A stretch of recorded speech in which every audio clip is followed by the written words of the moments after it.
연준의 파월이 강한 달러 만들겠다라고 하는데 저는 그냥 그 말 믿어보려고 합니다.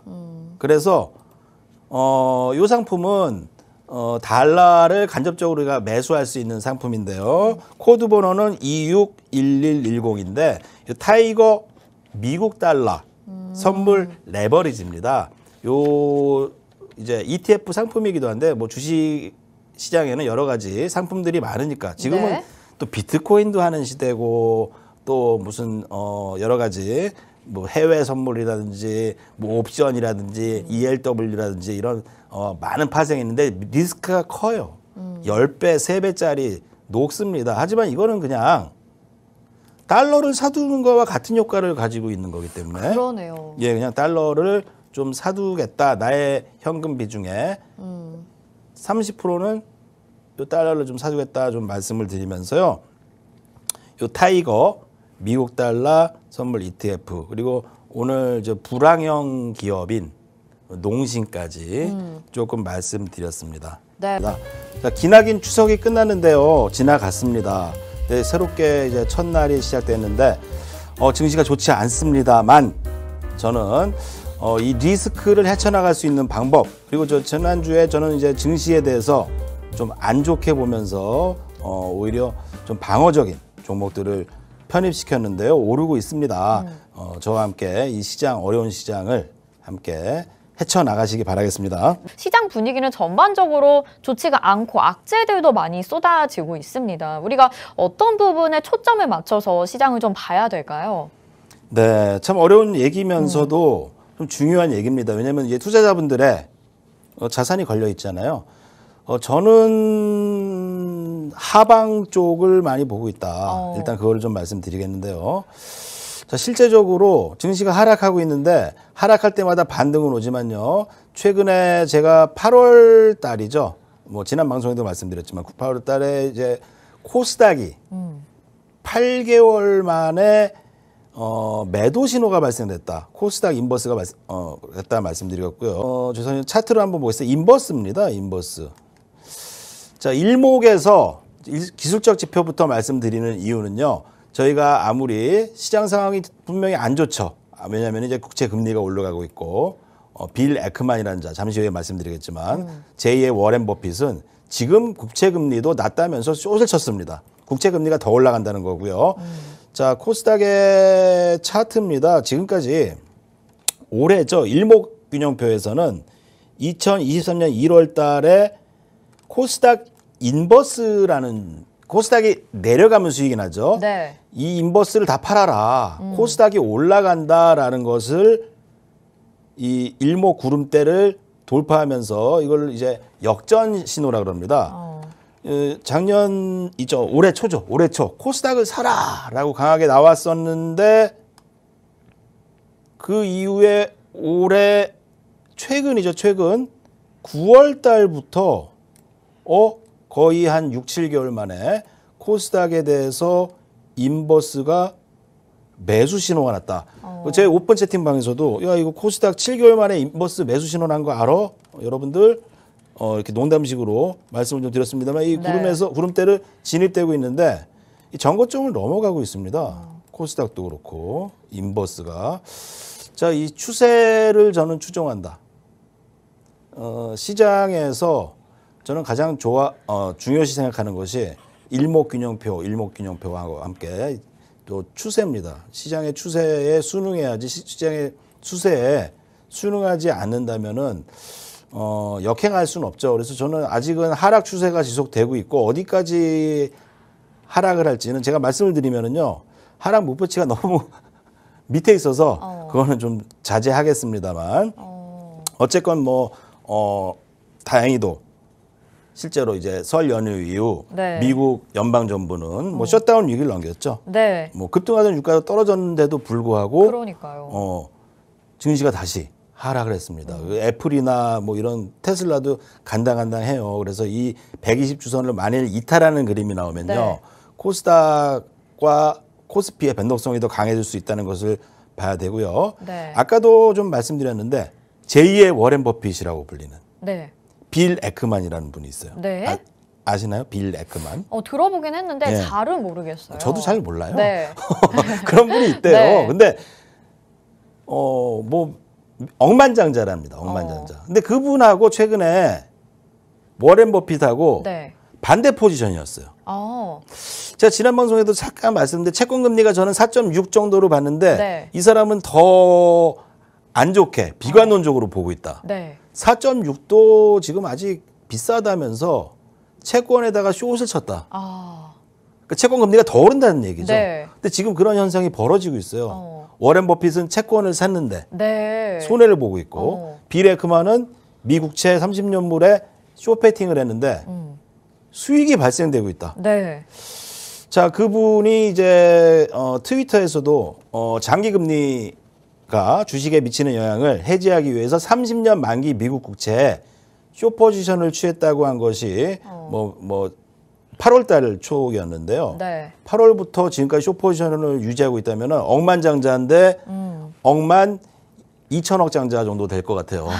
그래서 지금 이제 이 사람이 했던 얘기를 저는 좀 들려드리려고 합니다. 네. 이제 비 에크만이 했던 얘기가 미국 연방준비제도 FE죠. 연준이 양적 긴축과 미국 재무부 대규모 국채 발행을 함께 놓고 본다면요. 더 높은 금리 없이는 시장이 그렇게 많은 물량을 소화할 수 있을지 상상해 보기 어렵다라고 말을 했어요. 그러니까 금리가 더 높아져야 된다라고 보는 거네요. 그렇죠. 제가 네.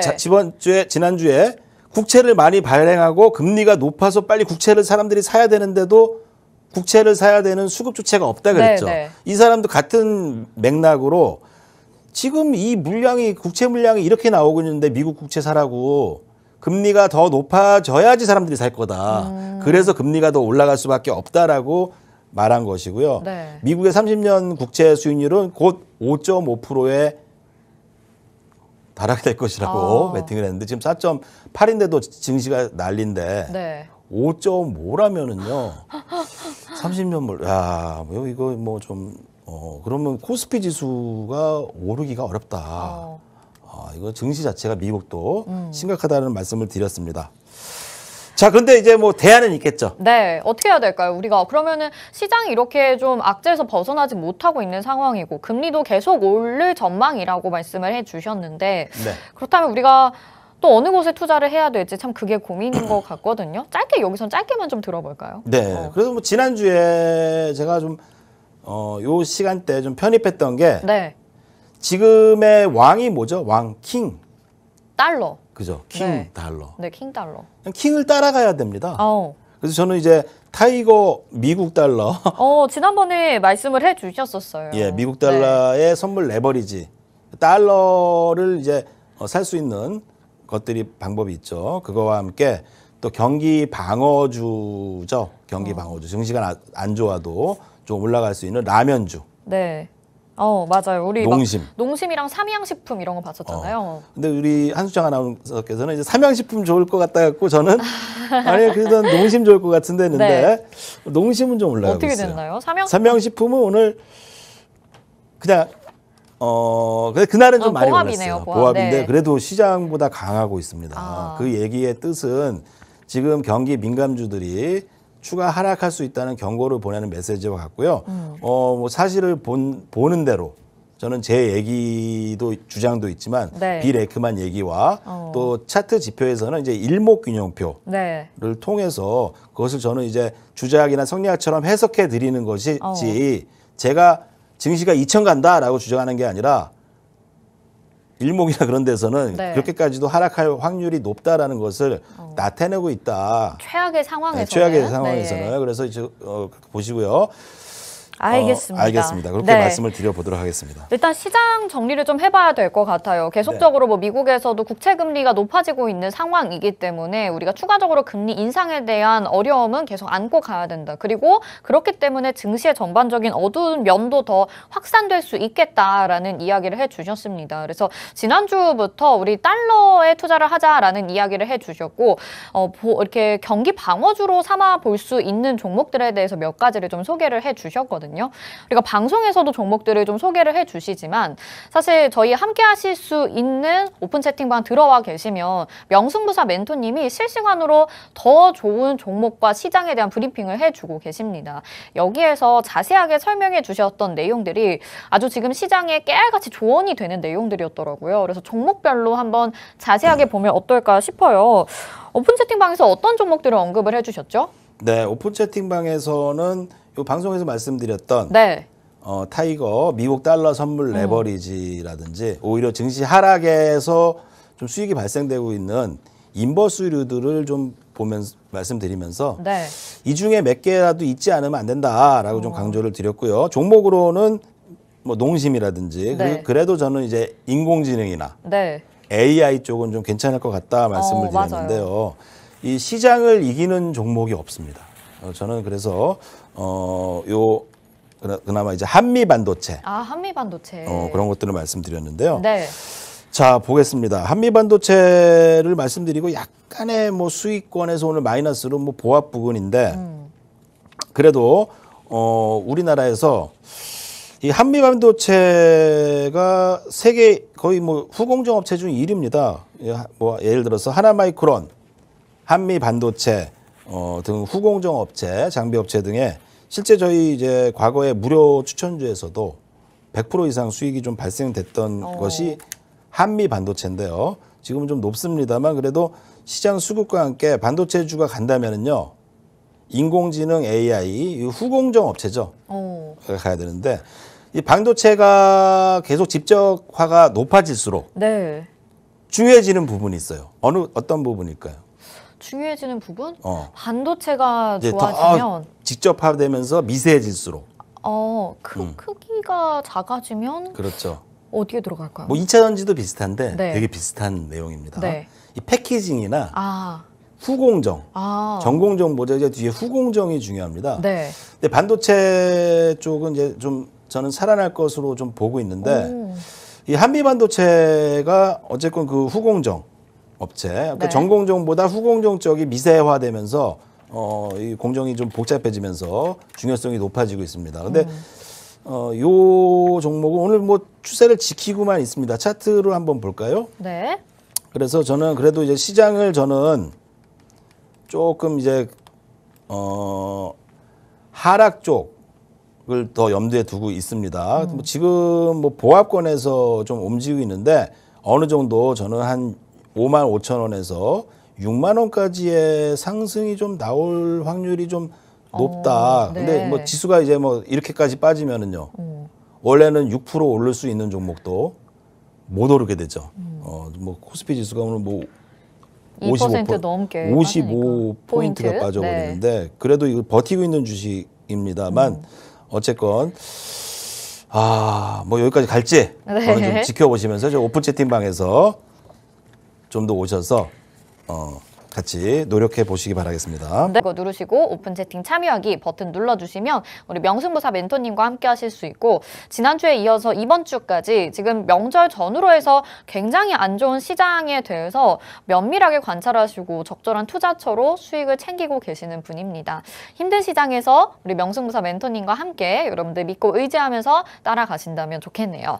자, 그러면 우리 환율에 대한 이야기 여기까지 하고 우리 그동안에 포스코 아저씨로 불릴 만큼 명승부사 멘토님이 포스코 홀딩스를 굉장히 좋게 보셨었거든요. 네. 이번에 단기적으로 수익 실현하시고 익절 처리가 됐다라고 말씀해 주셨는데 포스코 홀딩스 지금 전략 어떻게 보시는지 한번 설명해 주실 수 있을까요? 네, 포스코 홀딩스를 좀 제가 좋게 봤던 시기부터 좀 말씀드린다면 아까도 이제 방송에서 말씀드렸듯이 올해 초 1월 달에 경기가 나쁜데도 불구하고 코스피와 코스닥에 이제 매수 신호가 일목에서 발생됐습니다. 그래서 이 바닥에서부터 이 포스코를 계속적으로 투자를 말씀드렸던 게 1월 달부터인데요.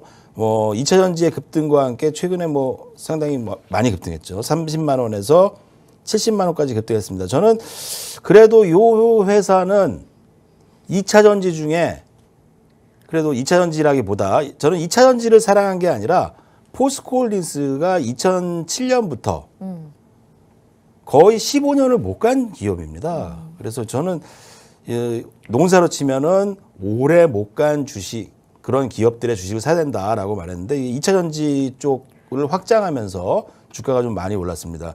그래도 하락을 좀 하고 있어요.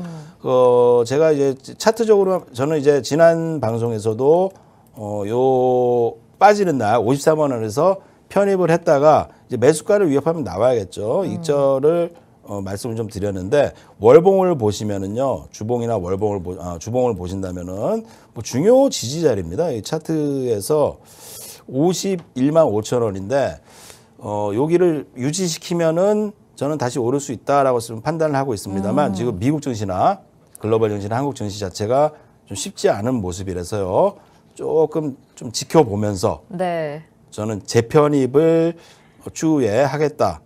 이렇게 좀 말씀을 드려보도록 하겠습니다. 저는 아까도 말씀드렸듯이 달러와 강세에 초점을 맞추고 있습니다. 자, 그래서 잠시 후에 또 오늘의 관심주를 좀 말씀드려야 될 시간이 또 될 텐데요. 네, 궁금합니다. 네. 오늘의 관심주도 뭐 두 종목 지속적으로 말씀드려야겠습니다. 네, 어떤 거죠? 네, 타이거 미국 달러 선물 역시 레버리지. 달러네요. 네. 타이거 미국 달러 선물 레버리지. 뭐 ETF를 신청해야 되는 걸 수도 있어서 이것이 좀 어려우시다면은 어쨌건 달러가 올라갈 때 수익이 날 수 있는 한마디로 달러를 사는 거죠. 지금 시장이 불안하니까 얼마 정도의 주식시장에서의 자금에 저는 40%까지도 괜찮다고 봅니다. 달러를 좀 매수해 두자 이렇게 말씀을 드리겠고요. 네. 그와 함께 이제 불황형 산업이 떠오르고 있고 불황형 산업 어떤 겁니까? 이제 앞으로 경기가 안 좋아질 때 오히려 라면 소비가 늘어나잖아요. 네, 네. 방금도 얘기해 주신 것처럼. 예, 과거 이제 제가 IMF 시절 때요. 그때 삼겹살집이 많이 들었습니다. 그 삼겹살이 그때는 안 비쌌어요. 네. 그 IMF 시대는 이제 소고기가 비싼 고기고 삼겹살은 불황형 사업 싸니까. 근데 지금 삼겹살이 비싸요. 비싸요. 금값이잖아요. 금값이에요. 금삼겹살이잖아요. 예전에는 서민 음식이고 IMF 당시 그래도 삼겹살만큼은 싸서 돼지고기만큼 싸서 네. 그 창업이 많이 늘었습니다. 돼지고기 창업이 많이 늘었고. 근데 지금 삼겹살 비쌉니다. 너무 비싸요. 그나마 라면이 싸다. 네, 농심 뭐 오늘 차트상으로도 굉장히 좋습니다. 1.37% 정말 지금 극소수의 종목만이 시장에서 살아남고 있는 가운데 1.37% 강세 보여주고 있고 이제 달러에 투자하자라는 의견도 계속해서 주고 계시니까 이 부분 아주 지속적으로 주목해 보시면 좋을 것 같고요.